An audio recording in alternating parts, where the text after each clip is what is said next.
In the roaring 20s, amidst the glitz and chaos of Prohibition-era America, one name echoed through the dark, smoky streets of Chicago, spoken in whispers of both fear and reverence.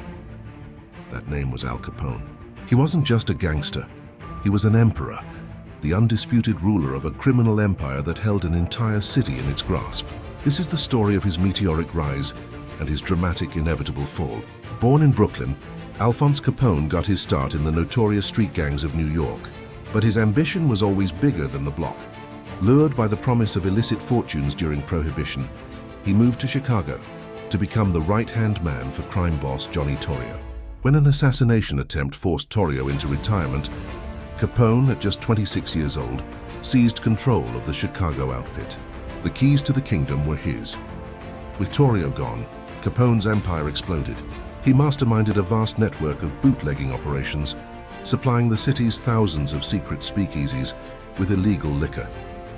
His business expanded into gambling and protection rackets, all greased by a system of bribery that reached the highest levels of City Hall and the police force. At his peak, Capone was raking in an estimated $100 million a year.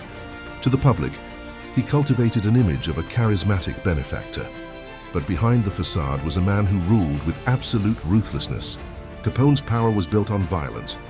His reign of terror culminated in the infamous St. Valentine's Day massacre of 1929. The shocking brutality turned public opinion against him and made him public enemy number one. A special team of agents, led by the incorruptible Eliot Ness, known as the Untouchables, was tasked with bringing him down. They relentlessly pursued his bootlegging operations, but Capone seemed untouchable.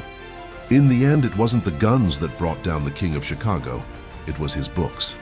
While Ness battled him in the streets, federal investigators were quietly building a different kind of case. Capone, for all his wealth, had never filed an income tax return. In 1931, Al Capone was convicted of tax evasion. He was sent to the infamous Alcatraz, where his power and influence vanished. Stripped of his empire and ravaged by disease, the man who once ruled Chicago died a broken man.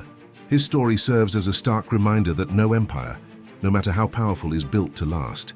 Subscribe for more real American crime stories